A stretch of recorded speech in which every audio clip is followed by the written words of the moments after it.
चलिए आपको फिलहाल सीधा लिए चलते हैं दिल्ली की ओर, जहां यूपी विधानसभा चुनाव को लेकर भारतीय जनता पार्टी की फिलहाल एक प्रेस कॉन्फ्रेंस जारी है। उस समय में हमारी देश की प्रजातंत्र की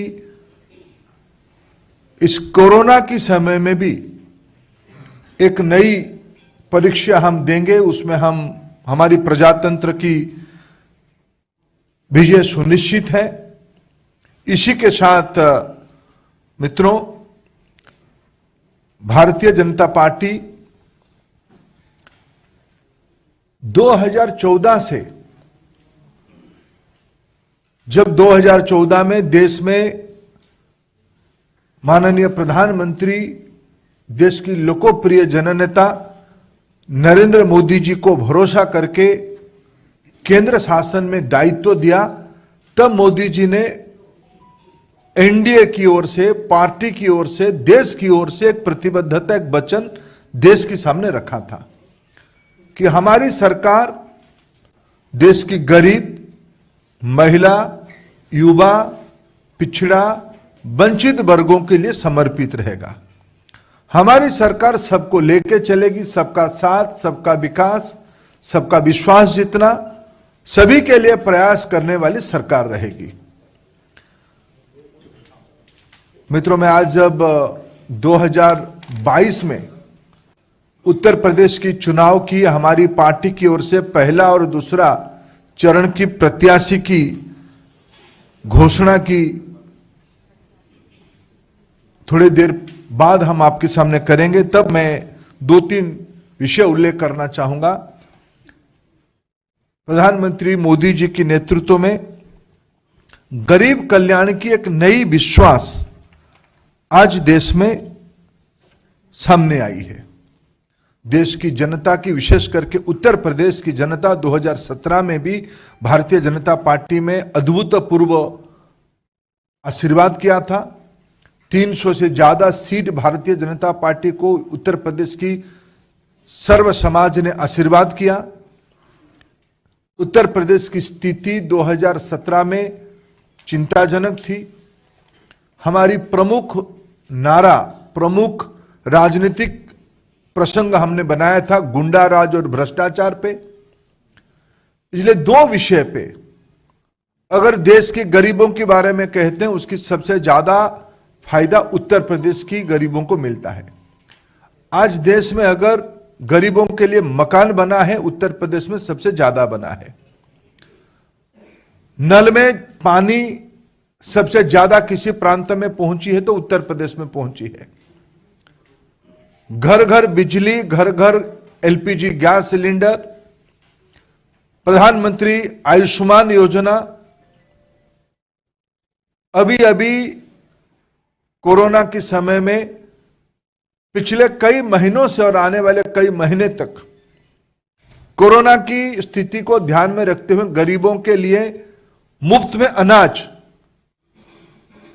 उत्तर प्रदेश सरकार की ओर से और भारत सरकार की ओर से हमने उपलब्ध कराया। वहां की महिलाओं की बैंक खाते में पैसा, मजदूरों की बैंक खाते में सीधा पैसा, बिना बिचौलियों की मध्यस्थता के बगैर। ये सब के कारण आज गरीब कल्याण की एक नई आशा और भरोसा उत्तर प्रदेश में श्री मोदी जी के शासन प्रणाली पे विश्वास बनी है। आत्मसम्मान बढ़ी है, भरोसा बढ़ी है, आत्मविश्वास बढ़ी है, स्वाभिमान बढ़ी है। दूसरी ओर योगी जी की सरकार पिछले 5 साल में गुंडा राज पे नकेल कसा है, दंगाइयों पे नकेल कसा है, भ्रष्टाचारियों पे नकेल कसा है।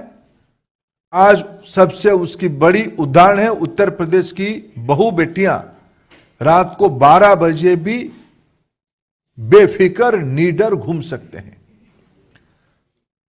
जो उत्तर प्रदेश देश की सिरमौर होनी चाहिए था, 2017 में स्थिति ऐसा था, दंगा रोजमर्रे की घटना बन चुकी थी।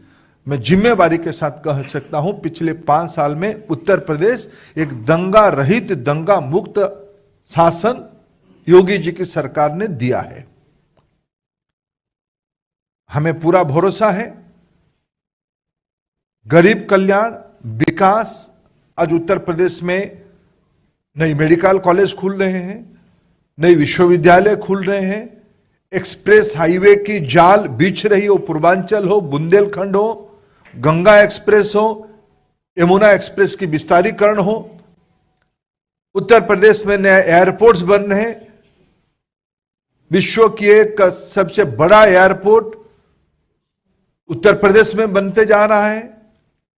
इसके कारण उत्तर प्रदेश में एक नई उमंग, नई आशा, नई परिवर्तन की लहर दिख रही है और उत्तर प्रदेश रुकने वाला नहीं है। जो उत्तर प्रदेश एक समय में बीमारू राज्य के नाम पे जाना जाता था और उत्तर प्रदेश आज देश की एक नंबर राज्य की ओर मोदी जी की नेतृत्व में और स्थानीय योगी जी की सरकार की नेतृत्व में आगे बढ़ रहा है। एक कल्याणकारी, सर्वस्पर्शी, संवेदनशील शासन पिछले 5 साल में और हम लोगों ने दिया है। हमें पूरा विश्वास है हम 2022 की इस महापर्व में पुनः उसी स्पष्टता के साथ उत्तर प्रदेश की जनता हमें आशीर्वाद करेगी, उसकी सारे लक्षण दिखने को मिलता है। हमें पूरा भरोसा है उत्तर प्रदेश हमारे साथ आशीर्वाद करेगा, हमारी पार्टी के ऊपर, एनडीए के ऊपर, हमारी गठबंधन फिर 300 से अधिक मतों से जीतेगी, सीटों को हम जीतेंगे, ये हमारा पूरा भरोसा है। मित्रों, मैं एक दो प्रमुख विषय उल्लेख करूंगा।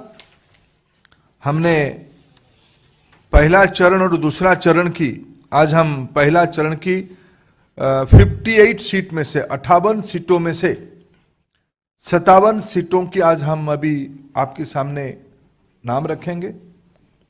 दूसरे चरण की 55 सीटों में से 48 सीटों के हम नाम रखेंगे।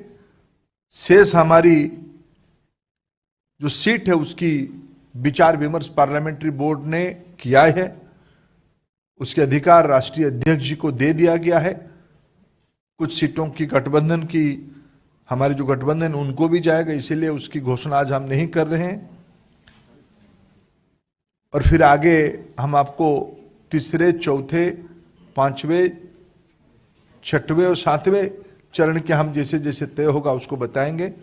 मैं आज प्रत्याशी सूची घोषित करते हुए मैं एक दो चीजों की हाईलाइट करूंगा और बाकी उसकी विवरण मेरे मित्र अरुण सिंह जी, हमारे पार्टी के राष्ट्रीय महामंत्री, आपके सामने उल्लेख करेंगे। मित्रों, भारतीय जनता पार्टी जब संवेदनशील सरकार कहती है, जब सर्वस्पर्शी समाज कहती है, सिर्फ कहती नहीं है, करके भी दिखाती है। हमने जो कहा वो सो किया, कार्यक्रमों में और नेतृत्व में भी।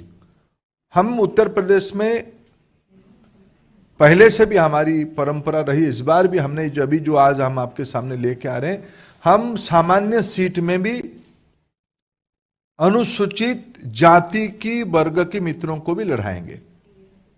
उसकी एक सीट आज हम आपके सामने, जब अरुण सिंह जी आपको घोषणा करेंगे, उसकी उल्लेख आएगी। आज भी इस प्रकार की एक सीट है, आगे भी इस प्रकार की सीट आएगा। सर्व समाज, सर्वस्पर्शी प्रतिनिधित्व किया जाएगा। मैं सबसे पहले दो प्रमुख सीटों के बारे में, जो फर्स्ट और सेकेंड फेज में नहीं है, उसकी उत्सुकता आप लोगों के अंदर है।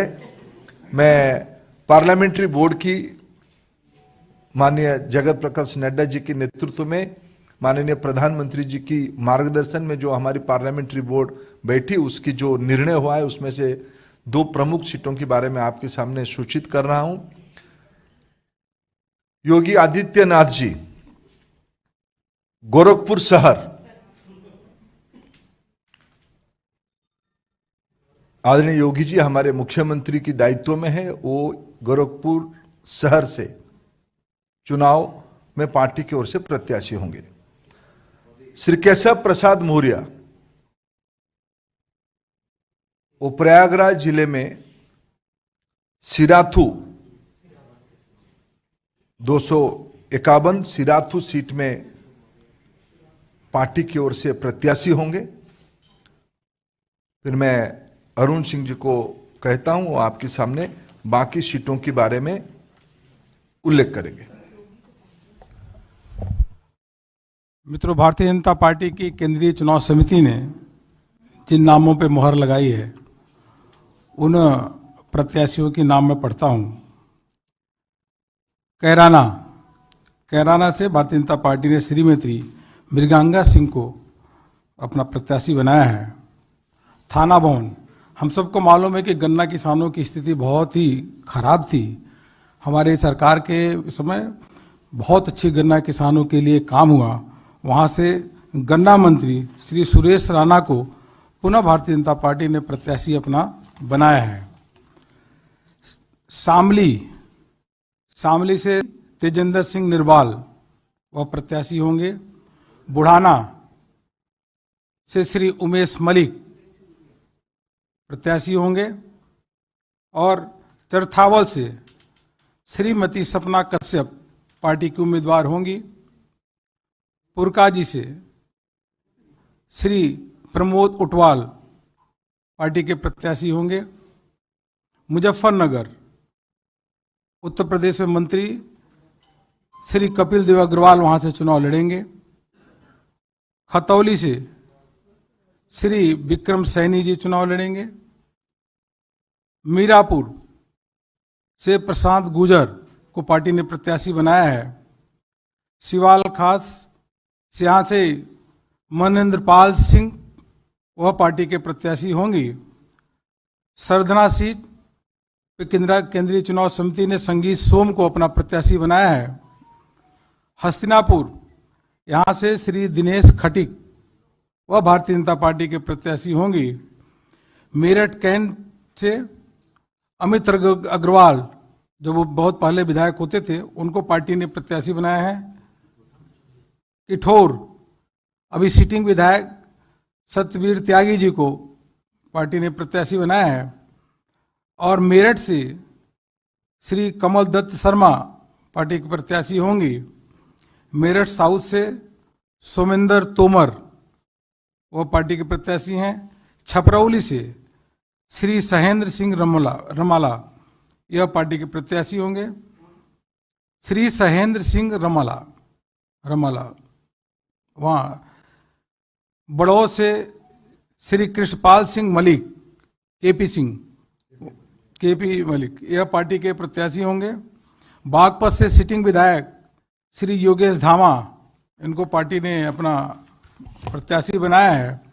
लोनी जो गाजियाबाद में है वहाँ से श्री नंद किशोर गुजर पुनः भारतीय जनता पार्टी के प्रत्याशी होंगे, अभी सिटिंग विधायक हैं। मुरादनगर से श्री अजीत पाल त्यागी वह सिटिंग विधायक है, पार्टी ने उनको प्रत्याशी बनाया है। साहिबाबाद लोकप्रिय अभी के विधायक श्री सुनील शर्मा को पार्टी ने पुनः अपना प्रत्याशी बनाया है। गाजियाबाद अभी उत्तर प्रदेश में मंत्री अतुल गर्ग को पुनः पार्टी ने अपना प्रत्याशी बनाया है। मोदी नगर डॉक्टर श्रीमती मंजू शिवाज सिटिंग विधायक हैं, पार्टी ने आपको यहाँ से मोदी नगर से प्रत्याशी बनाया है। धौलाना से श्री धर्मेश तोमर पार्टी के प्रत्याशी होंगे। हापुड़ से विजय पाल आड़ती यह पार्टी के प्रत्याशी। गढ़मुक्तेश्वर श्री हरेंद्र चौधरी तेवतिया यह पार्टी के प्रत्याशी होंगे। नोएडा यहाँ से श्री पंकज सिंह भारतीय जनता पार्टी के प्रत्याशी होंगे, सिटिंग विधायक हैं। दादरी से तेजपाल सिंह नागर वह पार्टी के सिटिंग विधायक हैं, पार्टी के प्रत्याशी होंगे। जेवर श्री धीरेन्द्र सिंह यहाँ पे यह पार्टी के प्रत्याशी होंगे। सिकंदराबाद यहाँ पार्टी ने नौजवान कार्यकर्ता श्री लक्ष्मी राज सिंह को प्रत्याशी बनाया है, यहाँ बदलाव हुआ है। श्री बुलंदशहर से प्रदीप चौधरी को पार्टी ने प्रत्याशी बनाया है। स्याना से देवेंद्र सिंह लोधी, यह भारतीय जनता पार्टी के कैंडिडेट होंगे या चुनाव लड़ेंगे। अनूप शहर से श्री संजय शर्मा, डिवाई से श्री सीपी सिंह चुनाव लड़ेंगे। शिकारपुर से अभी योगी सरकार में मंत्री श्री अनिल शर्मा जी वहां से पार्टी के प्रत्याशी होंगे। खुर्जा से श्रीमती मीनाक्षी सिंह पार्टी के प्रत्याशी होंगे। खैर श्री अनूप प्रधान वाल्मीकि अभी सिटिंग विधायक हैं, वो उनको पार्टी ने प्रत्याशी बनाया है। बरौली से ठाकुर जयवीर सिंह, वह उनको पार्टी ने प्रत्याशी बनाया है। अतरौली, अभी जो उत्तर प्रदेश में मंत्री भी हैं और उत्तर प्रदेश के कदावर नेता और जिनका पूरा उत्तर प्रदेश सम्मान करता है, ऐसे बाबू कल्याण सिंह जी के नाती हैं, मंत्री हैं, उनको पार्टी ने यहां से पुनः प्रत्याशी बनाया है। संदीप सिंह, छर्रा से रविंदर पाल सिंह अभी सिटिंग विधायक है, पार्टी ने उनको प्रत्याशी बनाया है। कोल से अनिल परासर, वो अभी सिटिंग विधायक है और बहुत ऊर्जावान कार्यकर्ता है, पार्टी ने उनको प्रत्याशी बनाया है। इगलास से श्री राजकुमार सहयोगी, यह पार्टी के प्रत्याशी होंगे। छाता से उस क्षेत्र में जो चौधरी साहब हैं, उनका बहुत बड़ा नाम है, कई क्षेत्रों में उनका प्रभाव है और अभी योगी सरकार में मंत्री हैं, ऐसे चौधरी लक्ष्मी नारायण जी, उनको पार्टी ने पुनः प्रत्याशी बनाया है। मार्ट से श्री राजेश चौधरी को पार्टी ने विश्वास व्यक्त किया है। गोवर्धन की सीट बदली है, यहां से ठाकुर मेघश्याम सिंह, गोवर्धन से ठाकुर मेघश्याम सिंह, वह भारतीय जनता पार्टी के प्रत्याशी होंगे। मथुरा, हम सबको मालूम ही है कि समाजवादी पार्टी के समय में 3-4 घंटे भी बिजली नहीं आती थी, वो आती भी थी तो कभी रात को आती थी, कभी दिन को आती थी, यह सिलसिला था। श्रीकांत शर्मा जी ऊर्जा मंत्री, उन्होंने अथक प्रयत्न और मेहनत किया योगी जी के नेतृत्व में। आज उत्तर प्रदेश की तस्वीर बिल्कुल बदली हुई है और गांव में भी शहरों में भी 24-24 घंटे बिजली आ रही है। इसलिए मथुरा से श्रीकांत शर्मा को पुनः प्रत्याशी भारतीय जनता पार्टी के केंद्रीय चुनाव समिति ने बनाया है। बलदेव से श्री पूरन प्रकाश जाटव सिटिंग विधायक हैं, यह चुनाव लड़ेंगे। एतमादपुर में यहाँ से बदलाव हुआ है, डॉक्टर धर्मपाल सिंह को केंद्रीय चुनाव समिति ने अपना प्रत्याशी बनाया है। हाँ, एतमादपुर से डॉक्टर धर्मपाल सिंह, पहले यहाँ बदलाव आया है। आगरा कैंट, बहुत ही सज्जन और सरल व्यक्ति, उत्तर प्रदेश में योगी सरकार में मंत्री, ऐसे डॉक्टर GS धर्मेश को भारतीय जनता पार्टी के केंद्रीय चुनाव समिति में प्रत्याशी बनाया है। आगरा दक्षिण से कई बार के विधायक श्री योगेंद्र उपाध्याय को पार्टी ने अपना प्रत्याशी बनाया है। आगरा नॉर्थ, एक सामान्य कार्यकर्ता और लगातार पार्टी के लिए काम करने वाले, ऐसे हमारे श्री पुरुषोत्तम खंडेलवाल जी सिटिंग विधायक है, उनको पार्टी ने प्रत्याशी बनाया है। आगरा रूरल, यहाँ से पार्टी की राष्ट्रीय उपाध्यक्ष और पूर्व में गवर्नर रही, ऐसे श्रीमती बेबी रानी मौर्य आगरा रूरल, आगरा ग्रामीण से चुनाव लड़ेंगी। श्रीमती बेबी रानी मौर्य पार्टी की राष्ट्रीय उपाध्यक्षा है। या फतेहपुर सीकरी में बदलाव हुआ है, यहाँ पे केंद्रीय चुनाव समिति ने चौधरी बाबूलाल को, हाँ, चौधरी बाबूलाल जी पूर्व में मंत्री रहे, सांसद रहे, उनको प्रत्याशी बनाया है। खैरागढ़ से श्री भगवान सिंह कुशवाहा पार्टी के प्रत्याशी होंगे। फतेहाबाद से श्री छोटेलाल वर्मा, यह पार्टी के प्रत्याशी होंगे। इसी प्रकार वहां से अभी सिटिंग विधायक श्रीमती रानी पच्छालिका वह पार्टी की प्रत्याशी होंगी। मित्रों, मैं आपके समक्ष दूसरे चरण का नाम पढ़ने जा रहा हूं, जिसको केंद्रीय चुनाव समिति ने जिन नामों पे मोहर लगाई है। बेहट से हमारे लोकप्रिय नेता श्री नरेश सैनी को प्रत्याशी होंगे। नकुड़ से श्री मुकेश चौधरी भारतीय जनता पार्टी के प्रत्याशी होंगे। सहारनपुर नगर से यह राजीव गुम्बर यह प्रत्याशी भारतीय जनता पार्टी के हैं। सहारनपुर से जगपाल सिंह, हाँ सामान्य जी, इसी में हमने सामान्य सीट में जगपाल सिंह जी अनुसूचित समाज से आते हैं, उन्हीं को प्रत्याशी किया। देवबंद से श्री ब्रिजेश सिंह रावत यह प्रत्याशी हैं। रामपुर मणिहारन यहां से श्री देवेंद्र निम यह भारतीय जनता पार्टी के प्रत्याशी। और गंगोह यह सीट है, यहां से श्री कीरत सिंह गुजर यह भारतीय जनता पार्टी के प्रत्याशी होंगे। नजीमाबाद से पहले सांसद रहे, लोकप्रिय नेता हैं, श्री कुंवर भारतेंद्र सिंह को भारतीय जनता पार्टी ने प्रत्याशी बनाया। बहुत ही सज्जन और सरल व्यक्तित्व है। नगीना से डॉक्टर यशवंत को पार्टी ने एससी सीट रिजर्व सीट है यहाँ से, तो डॉक्टर यशवंत को दिया है पार्टी ने प्रत्याशी। बरहापुर से श्री सुशांत सिंह चुनाव लड़ेंगे। धामपुर से श्री अशोक कुमार राणा यह चुनाव लड़ेंगे। नरहौट यह यहाँ से श्री ओम कुमार पार्टी के प्रत्याशी होंगे।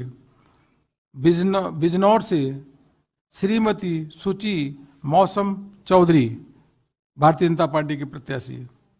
चांदपुर श्रीमती कमलेश सैनी केंद्रीय चुनाव समिति ने आपको प्रत्याशी बनाया है। नूरपुर से श्री सीपी सिंह प्रत्याशी होंगे। कांट से श्री राजेश कुमार चुन्नू यह भारतीय जनता पार्टी के प्रत्याशी हैं। मुरादाबाद देहात से श्री कृष्णकांत मिश्रा केंद्रीय चुनाव समिति ने इनको प्रत्याशी बनाया है। मुरादाबाद नगर से श्री रितेश गुप्ता पार्टी ने प्रत्याशी बनाया है। कुंदरकी से श्री कमल प्रजापति जी पार्टी की ओर से चुनाव लड़ेंगे। बेलारी से श्री परमेश्वर लाल सैनी पार्टी के प्रत्याशी होंगे। चंदौसी से अभी योगी सरकार में मंत्री और बहुत ही सरल और सहज व्यक्तित्व वाली ऐसे श्रीमती गुलाबो देवी पुनः भारतीय जनता पार्टी के प्रत्याशी होंगी। असमौली से श्री हरेंद्र सिंह रिंकू पार्टी के प्रत्याशी। संबल से श्री राजेश सिंघल। चमरौवा से श्री मोहन कुमार लोधी। बिलासपुर से श्री बलदेव सिंह औलख। रामपुर से श्री आकाश सक्सेना। मिलक से श्रीमती राजबाला। धनौरा से पार्टी के प्रत्याशी श्री राजीव तरारा। नौगांव से श्री देवेंद्र नागपाल। अमरोहा से श्री राम सिंह सैनी। हसनपुर से श्री महेंद्र सिंह खड़गवंशी। गुन्नौर से श्री अजीत कुमार राजू यादव। बिसौली से श्री कुशाग्र सागर। सहसवान से श्री डीके भरद्वाज। बिलसी से लोकप्रिय कार्यकर्ता श्री हरीश साक्य को पार्टी ने अपना प्रत्याशी बनाया है। बदायूं से अभी मंत्री योगी सरकार में श्री महेश गुप्ता को यह प्रत्याशी होंगे। शेखपुर से श्री धर्मेंद्र साक्य दातागंज से श्री राजीव सिंह बब्बू भैया, मीरगंज से डॉक्टर DC वर्मा, नवाबगंज से डॉक्टर MP.R. गंगवार, फरीदपुर से डॉक्टर श्याम बिहारी लाल, बिथनी चैनपुर से डॉक्टर राघवेंद्र शर्मा, बरेली से डॉक्टर अरुण सक्सेना, बरेली कैंट से श्री संजीव अग्रवाल, आंवला से श्री धर्मपाल सिंह, कटरा से श्री वीर विक्रम सिंह, वाया से श्री चेतराम पासी, शाहजहांपुर से भारतीय जनता पार्टी के बहुत ही वरिष्ठ नेता और योगी सरकार में मंत्री, विद्वान व्यक्ति, ऐसे श्री सुरेश खन्ना को भारतीय जनता पार्टी की केंद्रीय चुनाव समिति ने वहां से प्रत्याशी बनाया है। इस प्रकार से यह मैंने आप सबके समक्ष दूसरे तीसरे पहले और दूसरे फेज का नाम आपके समक्ष पढ़ा और बाकी माननीय धर्मेंद्र प्रधान जी ने 2 नामों पे आपको घोषणा की है। एक कोई आप लोगों के प्रश्न हो? एक मिनट, रविंदर जी एक मिनट भाई, रविंदर जी।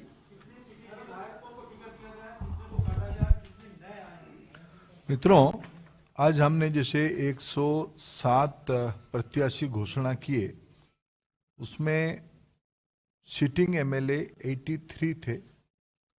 हमने उसमें से 63 सिटिंग MLA को रिपीट किया है। हमने 20 स्थानों में उन मित्रों को अन्य कामों में एंगेज करने की तय किया है, 20 स्थानों पे बदला है, यानी लगभग घोषणा की 20% हम लोगों ने परिवर्तन अभी तक हो पाई है। पायल जी, और उसमें नया कैंडिडेट 21 नए प्रत्याशी हम लोगों ने, युवा, महिला, डॉक्टर, समाज जीवन की अच्छे गुणवत्ता रखने वाले मित्रों को 21 नए प्रत्याशियों को हमने लाया है। पायल जी,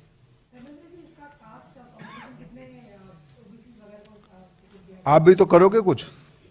मैंने जब कह रहा हूं जिम्मेवारी के साथ, सबके विकास, सबकी विश्वास वाली सरकार, सर्वस्पर्शी सरकार, मैं उसको जब कह रहा हूं जिम्मेवारी के साथ कह रहा हूं। थोड़ा आप भी कुछ होमवर्क कर लो, आप सब आपके सामने है। देवेंद्र प्राशर।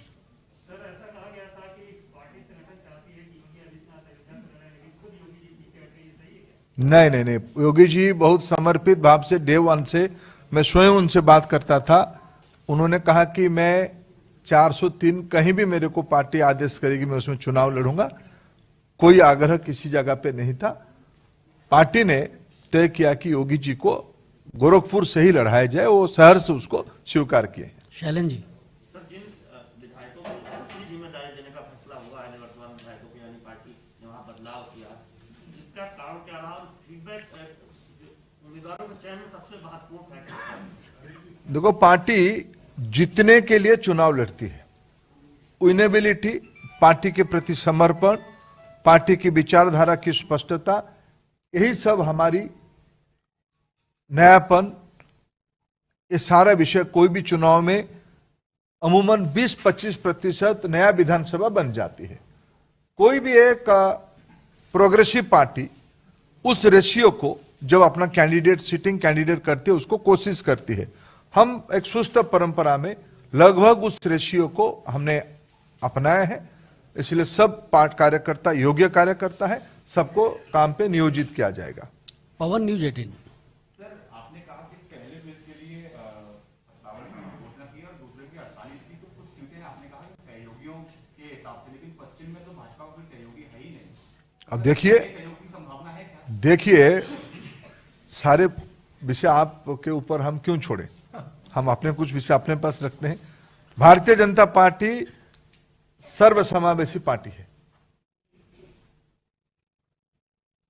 हिमांशु, आज तक। सर, 3 फेज को लेकर आपने जो है मतदान किया था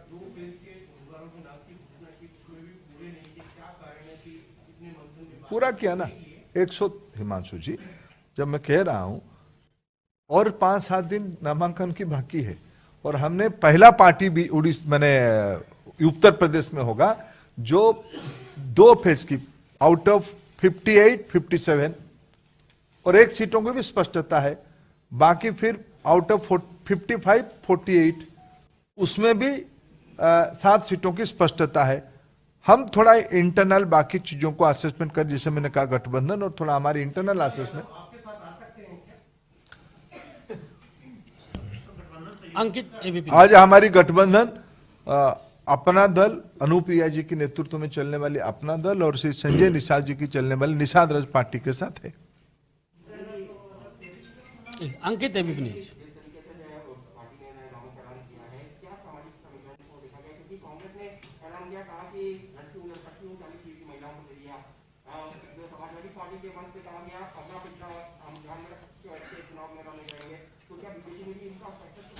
देखो, हम कोई भारतीय जनता पार्टी जो कहता है वो करता है, जो कहती है वो करती है। हम एक जिम्मेवार पार्टी है। हम जो किए थे, कहे थे, वो कर रहे हैं। मैं आप लिस्ट को, कुछ चीजों को काम मैं अमित जी आपके ऊपर भी छोड़ता हूं। मैं फिर कह रहा हूं कि आप इस बार जब अंत तक, क्योंकि इसकी जो मैट्रिक्स, जो कौन सी समाज वर्ग के कितने लोग आए हैं, वो जब 7 फेज की टिकट होगा तब हम आपको कैलकुलेशन बताएंगे। लेकिन मैं आज पहला 2 फेज की घोषणा के बाद कहता हूं, भारतीय जनता पार्टी की प्रत्याशी सर्वसमावेशी ही हो रहा है। जतिन जी पीटीआई। सर, जो भी फिलहाल में कुछ नेता पार्टी छोड़कर गए हैं, कैसे देखते हैं आप, उस पर क्या कहना है? वो कह रहे हैं कि बीजेपी ओबीसी, एससी, एनटी है। आप खुद एक बड़ा ओबीसी चेहरा है पार्टी का। देखिए, भारतीय जनता पार्टी एक बहुत बड़ी पार्टी है। हमारी कारवां में बहुत लोग आते हैं, बहुत लोग जाते भी हैं, लेकिन हम अपने पार्टी का राष्ट्रीय नेतृत्व, विशेष करके आज के दिन में माननीय प्रधानमंत्री नरेंद्र मोदी जी की जो विश्वसनीयता बनी है, हमारी राज्य सरकारों की जो परफॉर्मेंस रही है, विशेष करके उत्तर प्रदेश की जो परफॉर्मेंस रही है, मुद्दा है गरीब कल्याण, मुद्दा है गरीबों को कितना घर ज्यादा मिला, मुद्दा है कितने गरीबों के घर में नल में जल पहुंचा, कितने गरीबों के घर में बिजली पहुंची, एलपीजी सिलेंडर पहुंचा, कोरोना में कितना टीका लगा, कितने घरों में खाद्यान्न बिना बिचौलियों के मध्यस्थता में पहुंचा, बैंक खाता में कितना पहुंचा। यह सब है प्रमुख मुद्दा। कल्याणकारी सरकार, गरीबों की सरकार, यह हमारी प्रतिबद्धता है, यह हमारी चुनावी मुद्दा है। कुछ मित्र हमारे साथ आए थे, कुछ मित्र हमारे साथ और नए जुड़ रहे हैं, सभी को मुबारक। संजय जी।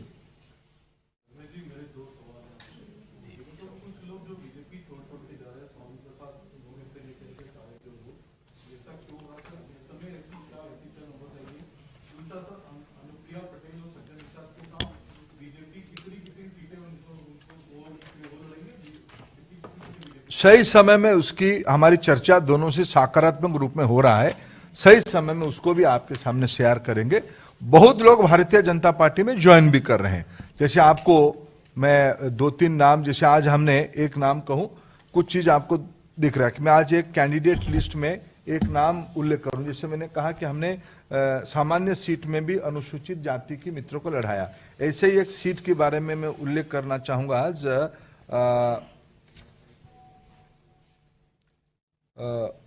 भीतरी चैनपुर, डॉक्टर राघवेंद्र शर्मा, शायद आप लोगों की सब मैंने नामों कानों पे नाम नहीं होगा, उत्तर प्रदेश की एक सबसे बड़ा ऑर्थोपेडिक सर्जन है। ऐसे लोग आज भारतीय जनता पार्टी की प्रत्याशी बन रहे हैं। भारतीय जनता पार्टी राजनीति के नया रूप देने वाली है। शाम तक इंतजार करेंगे, लखनऊ में और कुछ होगा। आज समाज जीवन के बहुत महत्वपूर्ण लोग, यूपी आगे बढ़ना चाहते हैं। यूपी परंपरागत तरीके से जो लोग यूपी को पीछे ले जाना चाहते, उससे ऊपर यूपी जा चुका है। भारतीय जनता पार्टी ऐसे सारे एस्पिरेशन को अपने प्रत्याशियों के नाते जगह दे रही है। नौजवान, पढ़े लिखे नौजवान, वंचित वर्ग, पिछड़े वर्ग के नौजवानों को महत्व देना, यह हमारी पार्टी की आज स्ट्रैटेजी है। अमोल जी, अमोल संजय जी हो गया आपका। अमोल जी कुछ सवाल है आपका, बताइए।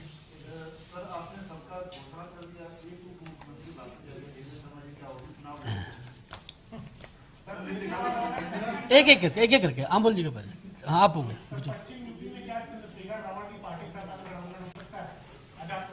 मेरे जितने गठबंधन है मैंने आपको कहा, जिन जिन के साथ मेरे गठबंधन है। बहुत बहुत धन्यवाद आप सबका, बहुत बहुत धन्यवाद। पास आ जाइए।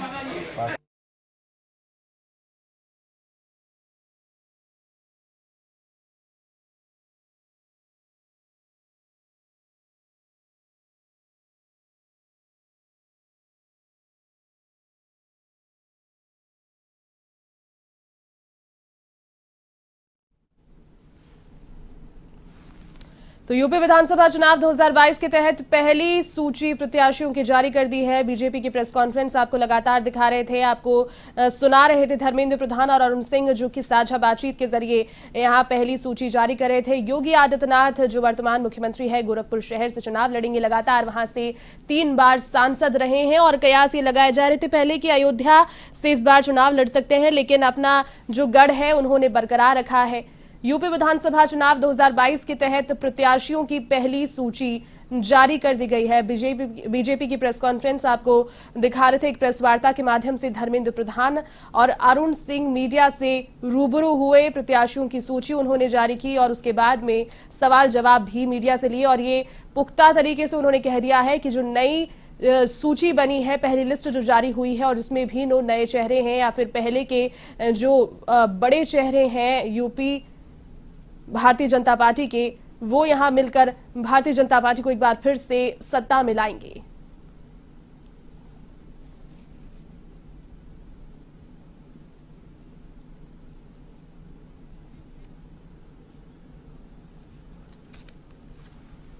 तो भाजपा प्रत्याशियों की पहली लिस्ट जारी हो गई है। आपको बता दें कि यहां पर एक प्रेस कॉन्फ्रेंस के माध्यम से जो लिस्ट है वो जारी की गई है। यूपी विधानसभा चुनाव 2022 के तहत धर्मेंद्र प्रधान और अरुण सिंह साझा प्रेस वार्ता कर रहे थे। अधिक अपडेट के साथ अधिक बातचीत के लिए इसी पर यूपी से state head Amrish Singh phone line पर जुड़ चुके हैं। अमरीश, देखिए लॉन्ग अवेटेड जो पहली लिस्ट है वो जारी हो गई है, आप किस तरीके से पॉलिटिकली एनालाइज कर रहे हैं इस पहली लिस्ट को अमरीश? देखिए, जाहिर तौर पर बात है जैसी पिछले कई दिनों से कयास लगाए जा रहे थे कि मुख्यमंत्री योगी आदित्यनाथ का टिकट कहाँ का फाइनल होगा। ऐसे में आशंकाएं जताई जा रही थी बार बार कि अयोध्या से चुनाव लड़ सकते हैं और अयोध्या में जिस तरीके से बैक टू बैक दौरे भी कर रहे थे सीएम योगी आदित्यनाथ, लेकिन कहीं अंदर खाने की ये खबर भी उठ रही थी कि चूंकि 1995 से लगातार गोरखपुर से सांसद हैं तो गोरखपुर से चुनाव लड़ सकते हैं और जैसी की उम्मीद जताई जा रही थी कि अयोध्या या फिर गोरखपुर, लेकिन एक बड़ा फैसला पार्टी हाईकमान ने किया है कि गोरखपुर शहर से उनको प्रत्याशी चुना गया है। क्योंकि मुख्यमंत्री योगी आदित्यनाथ भाजपा का बड़ा चेहरा है, तो लिस्ट में सबसे पहला जो नाम की घोषणा हुई वो उन्हीं की हुई है और ये फाइनल हो गया कि गोरखपुर शहर से वो चुनाव लड़ेंगे। गोरखपुर शहर से डॉक्टर राधा मोहन दास अग्रवाल, जो कि पूर्व में विधायक रहे 2017 से 2022 तक, उनका टिकट कटा है। वहीं दूसरे नंबर पर बात हो रही थी केशव प्रसाद मौर्य की, क्योंकि केशव प्रसाद मौर्य लंबे समय से संघ से जुड़े रहे हैं और संघ के साथ जुड़े रहने के साथ साथ सबसे पहली बार वो विधानसभा में 2012 में चुन के आए थे सिराथू की विधानसभा सीट से। तो सिराथू की जो विधानसभा सीट है वो उनके लिए बिल्कुल तैयार रखी गई थी, लेकिन क्योंकि 2014 के लोकसभा में वो जीत कर आए थे कौशाम्बी सीट को, तो कौशाम्बी लोकसभा सीट से ही ऐसी आशंकाएं थी कि सिराथू की जो विधानसभा सीट है वो भी कौशाम्बी जिले में ही आती है। तो कौशाम्बी उनका घर भी, सिराथू जनपद के रहने वाले हैं डिप्टी सीएम केशव मौर्य, तो ऐसे में सिराथू से उनका टिकट फाइनल हुआ है। तीसरा अगर हम देखेंगे बड़ा नाम जो है वो है बेबी रानी मौर्य। बेबी रानी मौर्य वो है जो उत्तराखंड की राज्यपाल भी रही और राज्यपाल का उन्होंने इस्तीफा दिया था पद से और उसके बाद उनको राष्ट्रीय उपाध्यक्ष बनाया गया था भारतीय जनता पार्टी ने। लेकिन ये उम्मीद जताई जा रही थी क्योंकि महिलाओं के चेहरे पर इस बार के चुनाव हैं और महिला वोटरों की संख्या भी अच्छी खासी है, तो ये 40% की जो महिला वोटरों की करीब संख्या है उसको देखते हुए बेबी रानी मौर्य को एक बड़ा चेहरा माना जाता है। इसी के दृष्टिगत उनको टिकट दिया गया, क्योंकि आगरा की रहने वाली तो आगरा ग्रामीण से ही उनको टिकट भी दिया गया। कई बड़े चेहरे हैं। नोएडा से अगर हम बात करें तो पंकज सिंह रक्षा मंत्री राजनाथ सिंह के बेटे हैं और नोएडा से वर्तमान में भी अभी विधायक हैं, तो उनको भी टिकट दिया गया। वहीं कैराना से अगर बात करें तो मृगांका सिंह एक बड़ा चेहरा थी, उनके नाम पे चर्चा हो रही थी क्योंकि कैराना एक ऐसी जगह है और शामली में आता है, शामली जनपद में ये कैराना है और कैराना में अगर याद हो तो जो पलायन की स्थिति बनी थी वो मुजफ्फरनगर शामली में, ये कैराना ही वो जगह है जहाँ पे दंगा भी भड़का था। तो ये वो जगह थी जहाँ पे बड़े चेहरे, क्योंकि समाजवादी पार्टी को निश्चित तौर पर राष्ट्रीय लोकदल के साथ गठबंधन करके उन क्षेत्रों से फायदा मिल रहा है, तो मृगांका सिंह को टिकट दिया गया है। ऐसे कई उम्मीदवार हैं, 63 ऐसे हैं, ये पूरी लिस्ट अगर हम देखें तो 63 सीटें ऐसी हैं जिनको फिर से दोहराया गया है।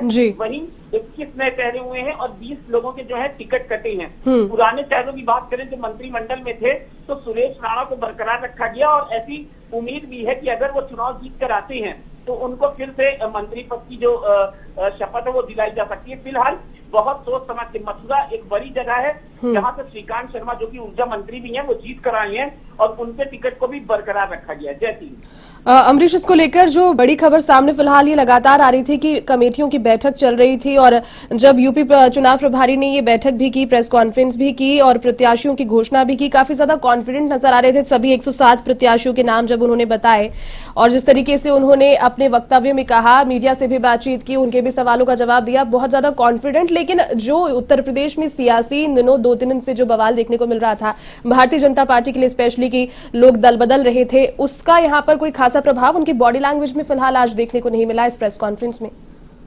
देखिए, जैसी अगर पिछले एक हफ्ते की बात करें, जिस तरीके से सियासी समीकरण बदले थे, भारतीय जनता पार्टी के शीर्ष नेता 3 मंत्रियों ने जिस तरीके से बैक टू बैक, चाहे वो स्वामी प्रसाद मौर्य हो, दारा सिंह चौहान हो या फिर धर्म सिंह सैनी, ये 3 बड़े मंत्रिमंडल से नेता थे जिन्होंने पार्टी छोड़ी। लेकिन गौर करने वाली बात है, ये तीनों ही नेता बहुजन समाज पार्टी से 2017 में बगावत करके आए थे और 2017 से 22 तक वो भारतीय जनता पार्टी में मंत्री पद पर भी रहे। तो और जो बाकी नए चेहरे और टोटल 15 लोगों ने जिस तरीके से इस्तीफा दिया है, 10 से 11 विधायकों ने, ज्यादातर ऐसे विधायक जो दूसरी पार्टियों से ही आए थे। तो पार्टी का जो अंदर खाने से में बात है वो ये है कि उनका जो पुराना कार्यकर्ता है, क्योंकि भारतीय जनता पार्टी में डिसिप्लिन जो है वो बहुत बड़ी चीज है। यहाँ पे अगर टिकट कटते हैं प्रत्याशियों के तो संघ और सरकार उनको इस कॉन्फिडेंस में लेती है कि अगर आपके टिकट कटेंगे भी तो जरूर आपको एक नई जिम्मेदारी भी दी जाएगी। तो भारतीय जनता पार्टी में विधायक, सांसद, मंत्री हर व्यक्ति चाहता है, उसके अंदर महत्वाकांक्षा होती है कि अगर मैं राजनीति से जुड़ रहा हूँ तो मुझको कोई पद मिलेगा। लेकिन ऐसा पद है कि आप उसका एक सबसे बड़ा उदाहरण देखा जाए तो केशव मौर्य हैं जिनको संघ से जुड़े रहे और करीब 30 सालों से अधिक वर्षों तक संघ से जुड़ने के बाद उनको विधायक का टिकट मिला। अशोक सिंघल एक बड़े नेता ने उनको सांसदी का टिकट दिलवाया, उसके बाद उनको प्रदेश अध्यक्ष बनाया गया, डिप्टी सीएम बनाया गया। तो निश्चित तौर पर भारतीय जनता पार्टी में जो कार्यकर्ता जमीनी रूप से जुड़ा हुआ है, जिसको पार्टी जानती है, संगठन जानता है कि ये एक बड़ा काम कर सकता है पार्टी के लिए, तो दूसरे दायित्व भी उसको दिए जाते हैं। और अगर हम देखें तो पिछले 3 दिनों से सियासी घमासान के बीच भी भारतीय जनता पार्टी के किसी भी बड़े नेता की कोई भी प्रतिक्रिया नहीं आई और जमीनी तौर पर भी उनको कह दिया गया कि कोई भी किसी तरीके का स्टेटमेंट नहीं देगा। अगर हम बड़े नेताओं की भारतीय जनता पार्टी में उत्तर प्रदेश की बात करें तो सिर्फ सुरेश खन्ना जो कि वित्त मंत्री है उत्तर प्रदेश सरकार में, सिर्फ उनका एक स्टेटमेंट आया और उन्होंने सिर्फ ये कहा कि जो पार्टी छोड़कर जा रहे हैं वो गलत कार्य कर रहे हैं। इसके अलावा कोई एक ऐसा स्टेटमेंट नहीं है जो पार्टी की तरफ से आया। और डिप्टी सीएम को लगाया गया है कि क्यों ऐसी चीजें हो रही हैं, उन्होंने सिर्फ यही कहा कि जो जल्दबाजी में फैसला ले रहा है वो एक बार फिर से विचार कर दे। बाकी पार्टी अलकमान में अमित शाह, जबकि जेपी नड्डा जो कि वर्तमान में राष्ट्रीय अध्यक्ष भी है पार्टी के, उनके रहते हुए भी अमित शाह ने खुद से लीडरशिप जो है वो अपने हाथों में ले रखी है, क्योंकि अमित शाह को ये मालूम है कि स्वामी प्रसाद मौर्य ने जो एक स्टेटमेंट दिया है समाजवादी पार्टी के मंच से कि बड़े से बड़ा चाणक्य भी आ जाए अभी सीधे को नहीं भेज सकता है। निश्चित तौर पर यह सीधा सीधा संदेश अमित शाह को दिया है और अमित शाह को पता है कि उनको आगे कैसे आक्रमण करना है, क्योंकि भारतीय जनता पार्टी जरूर अभी लग रहा है कि वो बैकफुट पर है, लेकिन वो फ्रंट फुट पर खेलना जानती है। 5 साल से डबल इंजन की सरकार उसने चलाई है तो उसको पता है कि फ्रंट फुट पर बैटिंग कैसे की जाती है। और शायद यही एक बड़ी वजह है कि आज की जो लिस्ट निकली है उस लिस्ट में बड़ी कॉन्फिडेंसली सभी प्रत्याशियों को जिनको टिकट मिले हैं और जिनको नहीं मिले सभी को कॉन्फिडेंस मिलेकर ये कहा गया है कि अगर आपके टिकट कट रहे हैं तो आपको पार्टी में, आपको मंत्रिमंडल में, आपको संगठन में बड़ी जिम्मेदारी आगे चलकर दी जाएगी। और यही एक भूमिका है जिसका निर्वहन